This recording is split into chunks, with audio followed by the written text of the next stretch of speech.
Hi, everyone. Thank you for joining us for today's lecture here at the Center for Global Security Research. My name is Asmaret Askedom. I'm the Associate Deputy Director of the Center, and I'll be moderating today's discussion. It's my pleasure to welcome our guest speaker, Lyle Morris. Lyle is currently a Senior Fellow on Foreign Policy and National Security at Asia Society Policy Institute. From 2019 to 2021, he served in the Office of the Secretary of Defense, OSD, as the country director for China. He also spent about a decade at the RAND Corporation, leading projects on Chinese military modernization and Asia Pacific security. Lyle's lecture is titled China's Views on Escalation and Crisis Management and Implications for the United States. Lyle will provide insights into China's deterrence strategy called effective control, which was developed to guide political and military decisions during crises. The strategy blends compellence with classical deterrence aimed at preventing adversary actions and is focused on minimizing the risk of war until conditions favor conflict. Lyle will also highlight policy implications for the United States.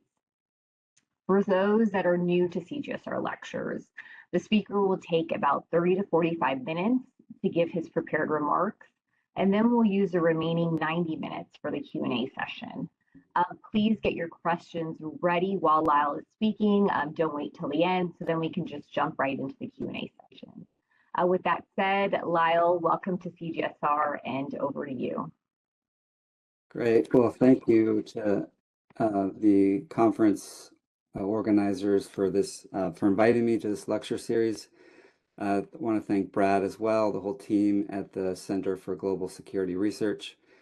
So as you mentioned, today's my briefing will cover kind of findings from a report, and the report's titled China's Views of Escalation and Crisis Management and Implications for the United States, published through the Center for China Analysis in January. And the paper kind of looks at one of China's concepts of deterrence and crisis management called effective control, which I believe is an important concept for understanding how China may approach a crisis with a peer adversary, and in particular, what it means for U.S.-China crisis management. So if you could go on to the next slide, please. So just really quickly, for some of you who may not know me or the Center for China Analysis, I just want to quickly introduce CCA to the group. We are a new think tank, and so you know, we're sort of we're a startup, as they say in the think tank industry. But CCA was founded in 2020 by Ambassador and former Prime Minister of Australia, Kevin Rudd. So our mission is, in a nutshell, to become, you know, a global think tank committed to decoding China and the complexities of China from an inside-out approach, which basically means using primary Chinese sources to decipher and interpret what China is doing and saying for mostly a Western audience. So we have over 50 full-time and non-resident fellows across 5 pillars: domestic politics, economy and technology, foreign policy and national security, climate, energy, environment, and contemporary Chinese society. So I lead the foreign policy pillar, and my primary focus is on China's military and security policy. But if you're interested in learning more, feel free to explore our website listed here at the bottom of this slide. Next slide, please. So moving on to my research. So, you know, we think there's a lot of academic research going on these days on Chinese security policy, and thanks to that research, we now know much more about how China conceptually approaches deterrence and crisis management. In particular, China has developed, I would argue, a deep reservoir of theoretical concepts to achieve deterrence against peer competitors. And here I should give a shout out to scholars like Michael Swain, Chad Sabraja, John Badalega of Leidos, for example, who have been writing about this effective control concept for years. So many of the findings I'll highlight today builds on their great work. So what is effective control, or the Chinese is youxiao kongzhi? It's basically a flexible, graduated tool designed to guide political and military action during times of heightened tension. This tension exists as a result of what Beijing sees as the structural inevitability of interstate competition as China rises and the West declines, and more specifically, that the US and its allies fail to accommodate China's rise. So this Chinese concept of effective control, I believe, represents kind of the conceptual machinery for operationalizing this Chinese theory of deterrence. I should underline that the Chinese theory of deterrence, or youxiao in Chinese, really is a spectrum of state activity. It's both what the West understands as classical deterrence in preventing a crisis from metastasizing into conflict, as well as strong elements of compellence, including the possibility of limited kinetic activity to force an adversary to stop what they're doing. So this is where I believe the doctrine of effective control enters into the equation. This is basically Beijing's view of how to manage the escalation process through both the deterrence and the compellence phases. So effective control rests on this assumption that if a crisis breaks out, China, and as China asserts its global leadership, any crisis can still be scientifically controlled. And furthermore, that escalation can still be managed by applying kind of a scientific set of principles, various, albeit unspecified, advanced military technologies that China can use. So in the Chinese lens, effective control can be broadly understood as the need to reduce the risks and damage of warfare, limit escalation, and then terminate war on terms favorable to China. Next slide, please. One of the key takeaways from my research into this concept is that China seems to be making, I would say, some bold and arguably inaccurate assumptions that may not match reality. So Chinese strategists, ultimately believe that China and the Chinese military can exert sufficient control in the escalation process if all factors and dynamics are accounted for within their kind of scientific models of deterrence. This theory of escalation control and escalation dominance applies a high degree of confidence in China's ability to manage escalation during times of crisis. It also seems to take little account of what we in the West describe as the fog of war. So it therefore seems to rely significantly on game theory in the first instance, and increasingly more rarefied forms of computational and algorithmic science that the PLA leadership believe are capable of predicting how a foreign country will behave when confronted with a series of Chinese military and policy actions. So in my view, this is a product of an inordinate focus in China's kind of dialectical analysis and theory of action and reaction that strategists believe can be elevated to a science. So this science or concept of effective control has long been present in authoritative PLA doctrinal writings, including the 2013 edition of the Science of Military Strategy. And more importantly, and most relevant, I think, at the political level, this concept was used by Xi Jinping in his 19th Party Congress work report in 2017. So for these reasons, I believe this concept has been elevated to a doctrinal level within the PLA, and it should be taken seriously. But I want to emphasize this is one of many Chinese concepts of deterrence and escalation management. It's not the only one, but I believe it's an important one. So next slide, please.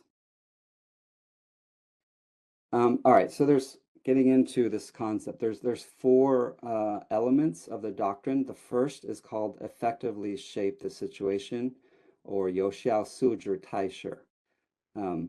The second is called control the crisis, or guankong weiji. The third is called curb the war, or zhi zhanzheng.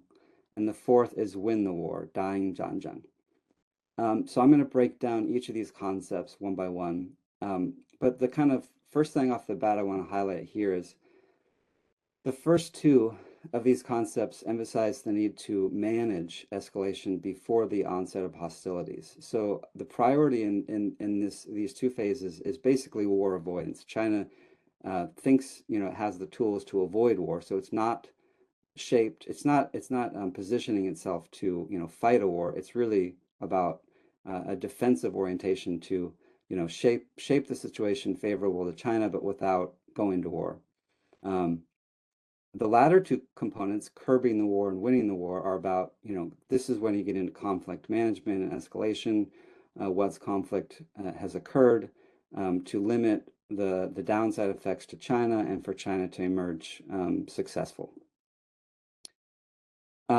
So as I walk through these four components, I want to be clear that I'm going to include some actions I think are included within these four that China could take, but these are my own interpretations of potential Chinese actions. In other words, these are not actions that China explicitly lists under these four components. These are my own interpretations. But I think that based on the reading of Chinese PLA writings, it's safe to assume that many of these actions will fall within these four bins, and it's pretty clear what the dividing line is. Next slide, please. So the first component, effectively shape the situation. Basically, it's a peacetime action, and it's actively kind of manipulating the peacetime environment to prevent crisis from escalating while maximizing China's leverage over external conditions.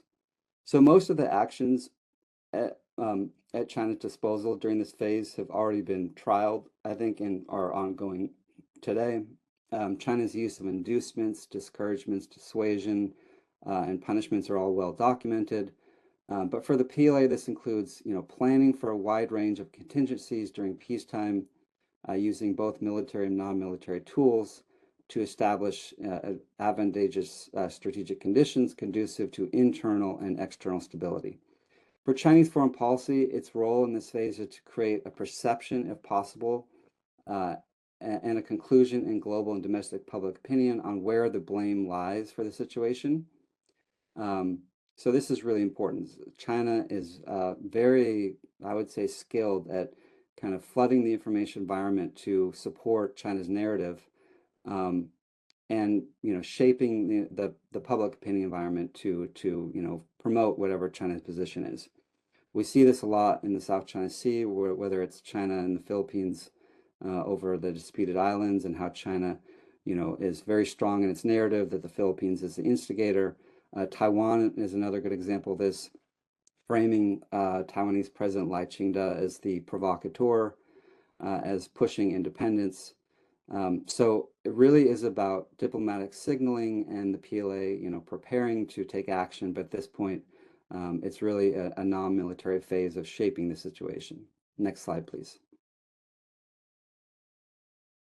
So if a crisis does unfold, the effective control concept progresses into its second phase called controlling the crisis. So during this stage, the aim is to minimize risk and achieve limited strategic objectives by leveraging all elements of Chinese national power, including both classical deterrence and multiple forms of non-kinetic military actions. In this stage, it's meant to prevent war, but also exploit opportunities, while at the same time preparing the PLA for potential escalation. Tools at China's disposal include information operations, strategic deterrence signaling, diplomatic messaging, public statements, and mobilization of efforts to prepare for crisis scenarios. It also includes military exercises, more than during the first phase. A lot of training, pre-positioning of mobile assets, enhanced intelligence, surveillance, and reconnaissance activities. China will most likely commence non-kinetic actions in space and cyber domains in this phase. And finally, China may view cutting crisis communications with the US as allowing Beijing to, quote, dominate the information space. It comes, of course, with a very clear risk that Beijing's own deterrence signals are then missed or radically misunderstood. So here, the Chinese concept of momentum or shi is vital to this phase. Chinese strategists believe that maintaining positive momentum can lead to victory without having to resort to military force. So the intent here is to prevent the crisis from metastasizing into conflict or war while showcasing China's resolve to maintain an active deterrence posture with the objective of emerging from any such conflict having secured Chinese national interests. Next slide, please. Okay, so moving to the third phase, curbing the war, or as the 2013 PLA Science of Military Strategy states, controlling war situations.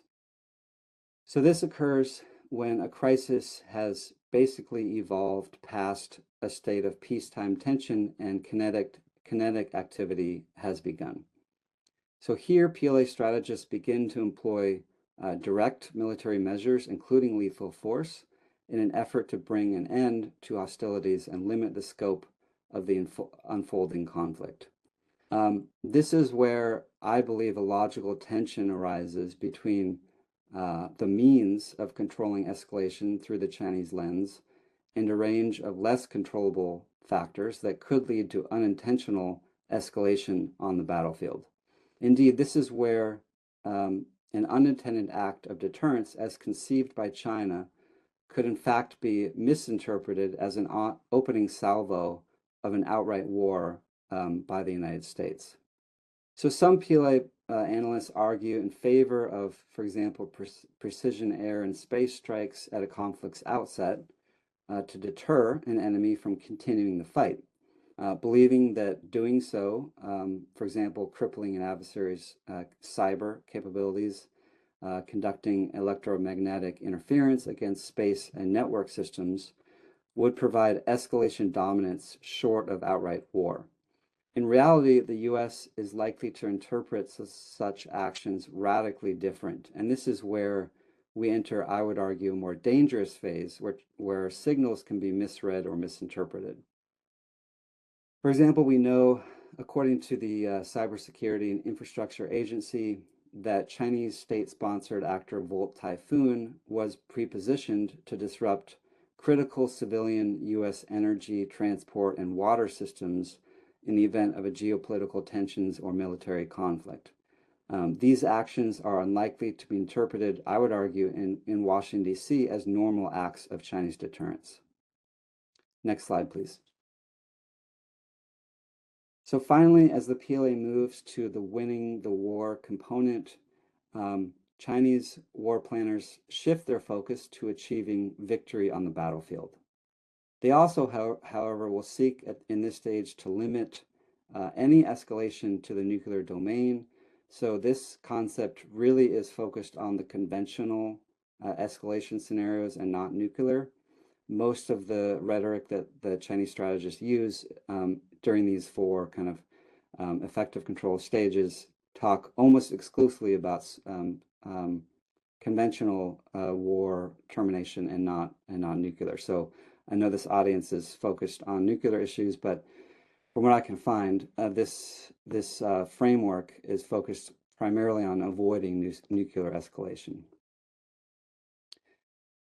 So during this stage, winning the war includes setting the terms of war termination, mobilizing the entire Chinese population for war, ensuring legitimacy and survival of the Chinese Communist Party during any post-war phase. Next slide, please. So as noted earlier, this effective control concept, despite its embrace of kinetic activity, is nonetheless nested under or in the service of broader Chinese deterrence doctrine, or youxiao. So youxiao incorporates both compellence aspect, or 迫使, and the dissuasion aspect, or 劝止. The 2011 PLA volume on military terminology, for example, defines 威慑战略, or military strategy of as a military strategy of displaying or threatening the use of armed power in order to compel an opponent to submit. Again, what is noteworthy about this and other definitions of youxiao is that it does not distinguish between dissuasion and compellence. Indeed, for China, youxiao can be best understood as a catch-all phrase whose purpose is to demand that the opponent submit to the deterrer's volition, and if not heeded, compel the opponent by the use of force to cease any action undesirable by China. I think this stands in contrast to some Western concepts of deterrence, which seek to prevent an action from occurring before it occurs. If that action is taken, in the eyes of some Western theorists, deterrence has failed.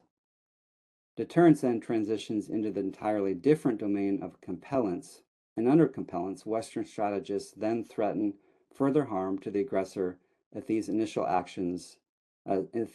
set of actions continue. Next slide, please. So, what are the implications from this concept for the U.S.? Some may argue it's deeply semantic.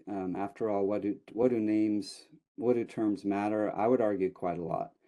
In particular, in the event of emerging crisis with China, these words and their concepts trigger early kinetic actions on China's part under its own rubric of deterrence.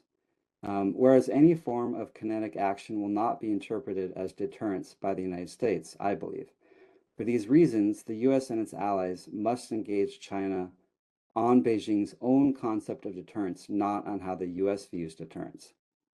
These concepts are very much alive in Chinese literature and in Xi Jinping's speeches. As we begin to see these concepts of effective control already at work, being deployed in flashpoints such as Taiwan, East China Sea, and South China Sea. In all these theaters, China is trying to effectively shape the situation by ceding the diplomatic and information space as part of its phase one plan of ascribing narrative responsibility and blame. Again, as I noted earlier, it seeks to overwhelm the information space and shape the situation by drawing kind of a culpability matrix of who is to blame. And it's never China. It's always the other adversary that China is fighting. In all these theaters, China seeks to control the crisis by ensuring the crisis does not move into open conflict as part of its phase two plan of preventing kinetic conflict until China is ready. We have seen this in part with Chinese actions toward the Philippines vessel in the Sierra Madre on Second Thomas Shoal in the South China Sea, for example. In all this, we see China's growing degree of comfort in operating within the gray zone.